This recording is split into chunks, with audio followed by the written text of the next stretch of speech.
Então vamos lá. O maior medo do ser humano é o medo de não pertencer. Vocês já chegaram numa festa? Eu sou o tiozão no meio dos alunos, dos jovens. É complicado você não pertencer àquele grupo. Então imagina que você não pertença a um grupo. Essa talvez seja a maior dor do ser humano, tá? O medo de não pertencer, o medo de ser rejeitado.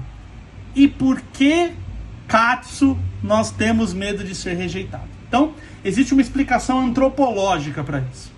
Quando os primeiros seres humanos começaram a ser produzidos, vamos chamar assim, então aos primeiros homo sapiens, onde hoje é a África e tal, eles começaram a povoar o planeta. O ser humano ele era a base da cadeia alimentar. Então imagina um ser humano na floresta, pelado. Porra, veio um leão, comeu, acabou, não tem o que fazer, não tem briga, não tem o que fazer. Viu o leão, não dá pra correr, não dá pra lutar, não dá pra fazer nada. O que o ser humano fez para sair da base da cadeia alimentar pro topo? O ser humano fez uma coisa muito inteligente. Ele se juntou em bando, tá? Então ele se uniu em bando. E aí assim, um ser humano sozinho na floresta, o leão vem e come. Imagina 20 seres humanos. Um joga pedra, um acende fogo, um grita. Dependendo do tempo que a gente está falando, da época, né? Arco e flecha, sei lá, joga pedra, faz alguma coisa e espanta aquele bicho que num certo momento ele estava acima da gente na cadeia alimentar. Então o ser humano falou, quer dizer que quando eu vivo em bando, é legal, eu estou protegido. Gostei de viver em bando. Só que às vezes o que acontecia? Aquele grupo rejeitava um ser humano. Aquele grupo rejeitava, falava assim, você não faz parte do nosso bando. O que acontecia com esse ser humano sozinho na floresta? Ou morria de fome, ou morria de frio, ou morria devorado por um animal selvagem. O que o nosso cérebro gravou? Ser rejeitado significa morrer. Olha que interessante. Ser rejeitado vai contra a nossa sobrevivência. Ser rejeitado mata. Se você pensar hoje, por exemplo, você tem um grupo de amigos. Aí os seus grupos de amigos falam, não quero mais você, te rejeita. É tão fácil, é só ir lá e arrumar outro amigo, não é? Mas não é tão simples para o nosso cérebro. E aí a gente sofre o problema da rejeição. Então quando nós somos rejeitados pelos nossos pais, quando nós somos rejeitados pelos nossos amigos, quando a gente é rejeitado pelo namorado ou namorada. Então, vou dar o meu exemplo. Eu gosto de uma menina, eu vou falar com uma menina e ela fala assim, você não é pra mim, eu não quero namorar com você. Aquilo dói. E o mais louco de tudo, a neurociência estuda que tem um carocinho no nosso cérebro, chama o caroço porque ele tá lá bem no meio, assim, lá dentro do nosso cérebro, chamado amígdala. Não vamos confundir com as amígdalas aqui da garganta, tá? É um ponto lá dentro do cérebro chamado amígdala. Quando você sofre uma rejeição, aquele ponto é ativado da amígdala. Olha que interessante, quando você sofre uma dor física, alguém bate com um pedaço de pau em você, a mesma região é ativada. Por isso, quem já sofreu uma rejeição aqui sabe, quando alguém acaba um namoro com a gente, alguém rejeita, os nossos amigos rejeitam, dói o nosso corpo. E eu tô falando dói literal, da dor de cabeça, da dor de estômago, da dor no corpo, porque ser rejeitado vai contra a nossa sobrevivência. E aí legal, eu sou rejeitado, eu entro num modo de sobrevivência, porque eu acho que eu vou morrer, isso é o nosso cérebro trabalhando, você não tem consciência disso. E aí eu queria perguntar aqui pra vocês, eu gostaria que alguém falasse comigo, tá? Que fosse via microfone, vídeo, se possível, tá? Eu queria conversar com uma pessoa. Alguém aqui já teve uma experiência de quase morte? Sofreu um acidente, tava num prédio pegando fogo, aconteceu uma coisa assim que você falou, porra, eu vi a morte de perto. Alguém já teve isso? Eu já. Quem tá falando? É o Gabriel. Gabriel, eu não tô te vendo, cara. Como que eu faço pra te ver? Gabriel. Gabriel. Você tá com a câmera ligada? Aqui. Pronto, aqui agora foi. Aí. Tá me vendo? Aí, Gabriel Lepori. Isso, Como tá, Gabriel? Beleza? tudo certo. Primeiro, obrigado por participar e parabéns pela coragem, tá? De estar aqui, de contar uma história. Você tá num ambiente totalmente confortável, pode errar a história, pode voltar. Aqui, Sim, ó. sim. A gente tá no boteco batendo papo, tá? De máscara, de máscara. A gente tá no boteco, mas tá de máscara. De onde que você é, Gabriel? Sou de São Paulo. São Paulo mesmo. Trabalha na Mercedes de... São Paulo, Zona Oeste. Trabalha na Mercedes de São Bernardo? Sim, sim. Legal. Me conta aí, qual foi a tua experiência aí de risco de vida? Bom, basicamente eu tava voltando no final de semana da praia, isso há uns 6 anos atrás, com um amigo meu. E quase chegando em São Paulo, um cara fechou, ele assustou, o carro derrapou, a gente acabou capotando o carro, né? Caramba, nancheta? Parou em pé e aí a gente saiu com o vidro, tipo, cortou a mão um pouco, cortou um pouco por causa do vidro, mas foi uma experiência, assim, bem chocante. Sem maiores, não tiveram problemas maiores aí, só um susto mesmo. A gente fez até exame e tudo, depois nós estava tudo em ordem. Tá. Gabriel, vou pedir pra você então, você tem problema em lembrar desse acidente? Te traz alguma coisa ruim? Não, Tranquilo? Já até passei por um processo pra resolver isso, porque eu tive problema por causa disso. Legal. A gente pode conversar sobre isso na boa, não te atrapalha. Sim. Na verdade, o que eu quero que você conte pra gente? No momento do acidente, do capotamento, provavelmente você nem lembra, né? Porque é uma coisa meio louca ali. Mas quando o carro parou ali, como o teu corpo reagiu? E aí eu quero perguntar pra você assim, você sentiu frio na barriga? Você sentiu tremedeira? Você sentiu suor? Ou você tava loucão, assim? É muito estranho, porque assim, eu lembro bastante, assim, na hora que começou a derrapar, eu lembro de olhar pro meu amigo... Legal. Então dá uma pausa. Se você lembra dessa parte, melhor ainda. Me conta o que você sentiu. Se você tivesse que descrever como o teu corpo reagiu naquele momento que você falou, mano, fudeu, vai capotar. Tipo, que começou a rodar, não foi isso? Começou a derrapar, na hora, tipo, você fica gelado. Você gela, assim. Gelado, e tá. Você vê tudo, parece tudo que tá em câmera lenta e é uma coisa muito rápida, mas ao mesmo tempo muito devagar. Então, Tá. Frio na barriga, você lembra? Sim. Tá. Você lembra de tremedeira depois, talvez, tipo, descer e... Sim, quando parou em pé, que a gente saiu do carro, tudo, o pessoal me perguntar se tava tudo bem. Eu lembro, eu tava muito agitado, tremendo, assim, tentando me acalmar um pouco, era muito estranho, é uma adrenalina muito alta. Legal, ótimo. Vou pedir uma pausa, fica aí ligado, que eu quero agora conversar com todo mundo. Gente, então o Gabriel falou pra gente que ele tremeu, deu um gelo no corpo, o corpo ficou gelado, ele suava, mão suada talvez, Gabriel, você lembra? Tipo, tá com a mão suada. Sim. Gente, percebam como é interessante.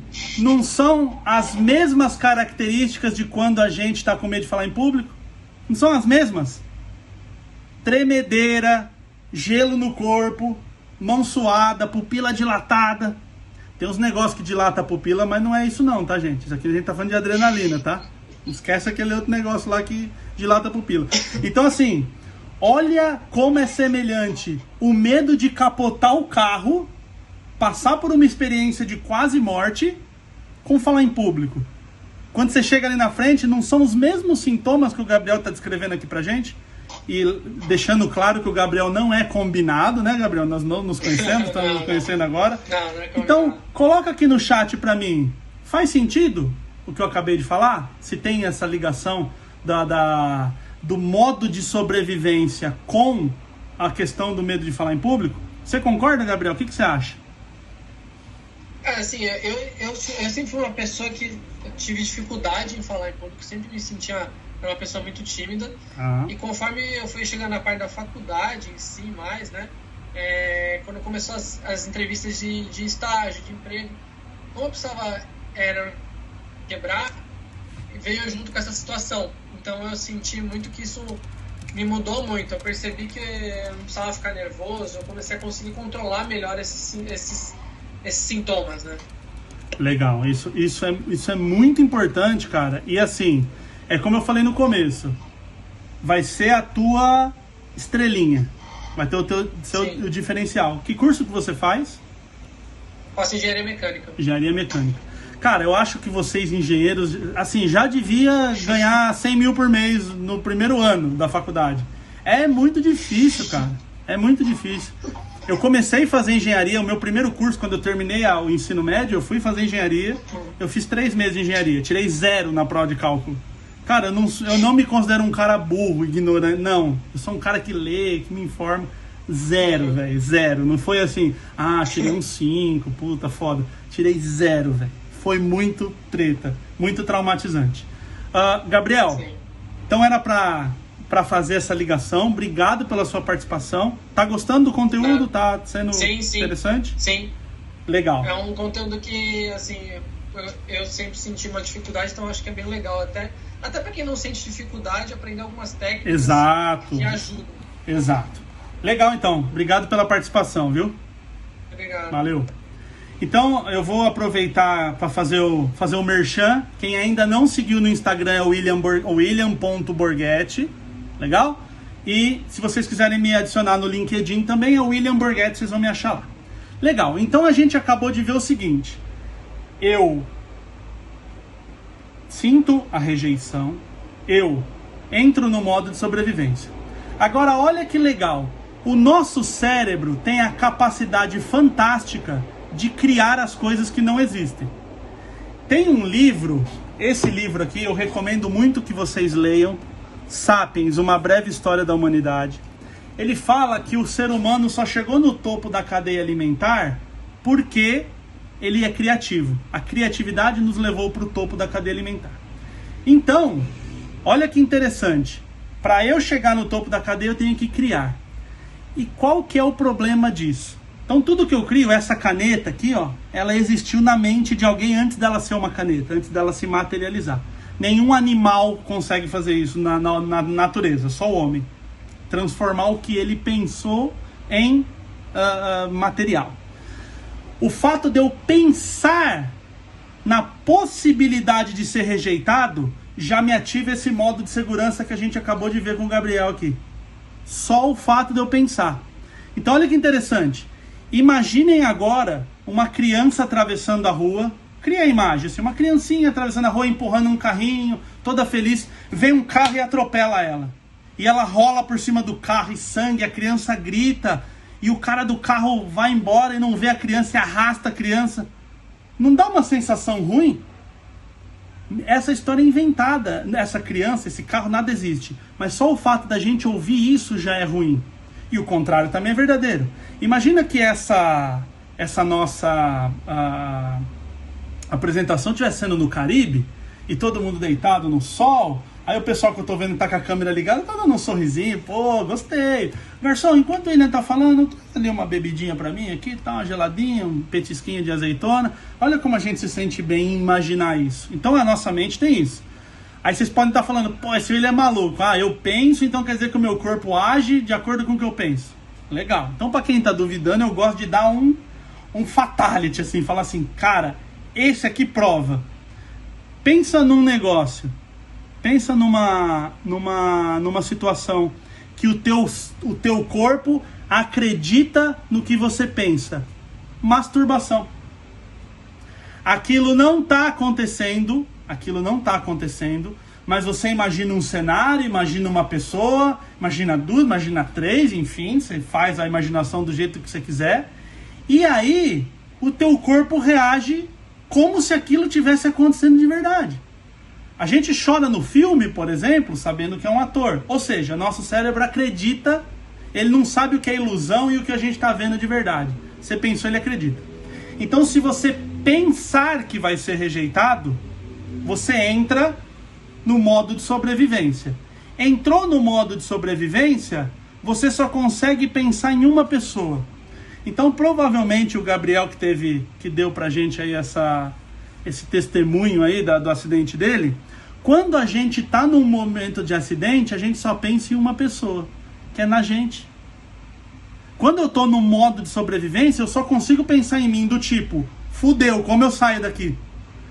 Como eu faço pra esse carro parar de capotar? Como eu saio desse prédio em chamas? Como eu saio desse falar em público?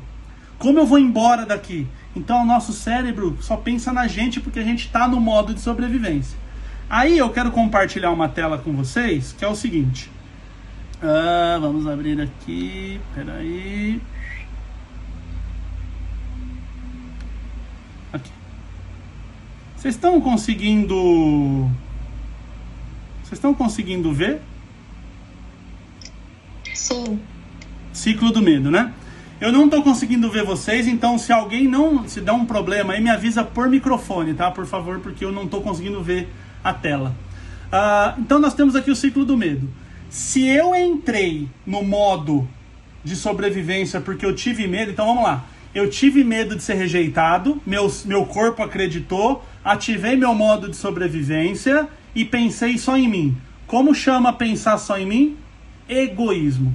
William, você está chamando a gente de egoísta porque a gente não fala em público? Não, ninguém é egoísta. Nós estamos egoístas naquele momento. Então ninguém é egoísta o tempo todo. Egoísmo é um estado. Por isso que a gente chama de estado de ego. Estado, porque eu estou naquele momento. Então, eu estou egoísta para falar em público, porque eu só estou pensando em mim. Alguém aqui pensa assim, nossa, vou lá levar uma informação de qualidade, as pessoas precisam... E pô, foda-se quem tá assistindo. Eu só quero pensar em mim porque eu tô passando mal. Eu tô com vontade de vomitar, eu tô suando, eu tô aqui zoado. Então, a gente entra num ciclo de egoísmo.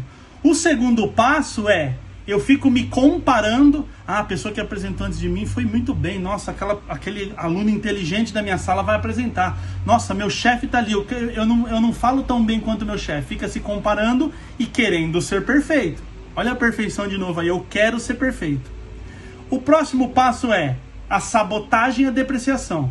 Vou dar um jeito de ir embora daqui, ou falar assim, tem que apresentar trabalho amanhã, minha avó vai no karatê, minha avó vai mudar de faixa no karatê, eu preciso assistir. Começa a inventar umas desculpas malucas e fica se depreciando. O que eu estudei foi pouco, o que eu tenho para falar não é tão bom, então eu fico me depreciando e aí isso me dá insegurança e ansiedade. Legal? E aí eu volto pro egoísmo, eu volto a pensar em mim. Porque eu estou me sentindo inseguro. E aí eu fico rodando dentro desse ciclo, igual aquele ratinho que fica correndo dentro daquela roda. William, como que eu faço então para mudar um ciclo? Para você mudar um ciclo, você precisa mudar de onde ele inicia. Como o nosso ciclo é no egoísmo, eu tenho que mudar para o altruísmo. Então como que eu tenho que entrar para fazer uma apresentação? Sempre pensando no outro. O vídeo que você faz não é para você. A palestra que você dá não é para você. A aula que você dá não é para você. É para o outro. Sempre para o outro. Eu estou aqui entregando o meu conhecimento para vocês. Se o meu cabelo não está legal, se a minha camiseta não é mais bacana, se a luz não está boa, paciência, eu vou tentar melhorar. Mas é importante que eu mude a vida de vocês e não a minha. Porque se eu ficar pensando em mim, o que será que os alunos vão achar? O que será que eles estão pensando de mim? Será que eles estão rindo? Será que tem alguém assistindo aqui, tipo, colocou para assistir e tá assistindo Netflix? Eu tô falando pra parede aqui? Não tem problema. Porque quando eu penso no outro, eu não me preocupo com esse ego. Esse ego não me atinge. Se tiver uma pessoa assistindo, essa pessoa vai ter a melhor apresentação que eu possa dar. Então, quando eu coloco o outro em primeiro lugar, então, o que é egoísmo? Me colocar na frente do outro. Ou seja, primeiro eu penso em mim, depois eu penso no outro. O que é altruísmo? Eu penso no outro antes de mim. Então, como eu estou pensando em entregar o melhor conteúdo para vocês, qual que é o próximo passo? Eu quero contribuir e mudar a vida de vocês. Então alguém fala assim, William, como já aconteceu muito aí da palestra da Mercedes do ano passado, as pessoas entram em contato comigo e falam, William, apresentei para o meu chefe, usei uma técnica e foi muito legal.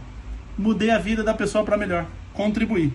Isso me valoriza, eu me sinto bem com isso, eu falo, cara, como é bom ajudar as pessoas. E aí me dá mais autoconfiança e coragem, eu fico corajoso porque eu ajudei. Aí o que eu quero fazer? Mais altruísmo, e contribuir com mais vidas, e me valorizar mais, e ter mais coragem, tá? Então, deixa eu voltar para cá. Deixa eu parar o compartilhamento de tela. Voltou eu aqui, gente, tá tudo certo?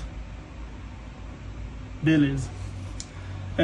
Então, assim, sempre que você for apresentar... caramba, deixa eu ver como que eu saio daqui agora. Aí. Sempre que você for apresentar qualquer coisa, saiam do ego. Tira o ego da frente. Tira isso da tua cabeça. Porque pensar em você só vai te fazer entrar no modo de sobrevivência e passar mal, e suar, e ter essa doideira toda aí que você sabe do que eu tô falando. Quando é pro outro, quando a contribuição é pro outro, a gente não fica nervoso. Pelo contrário, é prazeroso. É só vocês imaginarem o dia que vocês ajudaram alguém. Pensa o dia que você ajudou alguém. Você ajudou um colega da faculdade a fazer um trabalho. Você ajudou uma instituição de caridade, doou uma cesta básica. Você ajudou um morador de rua. Você ajudou o seu pai a procurar um negócio no Google que ele não sabia. Toda vez que a gente põe o outro na frente, a gente não sente insegurança. Pelo contrário, a gente sente prazer. Tá? Então, gente, é muito importante essa coisa de tirar você do ego. Vai pro altruísmo, que você vai ver como que melhora a sua apresentação.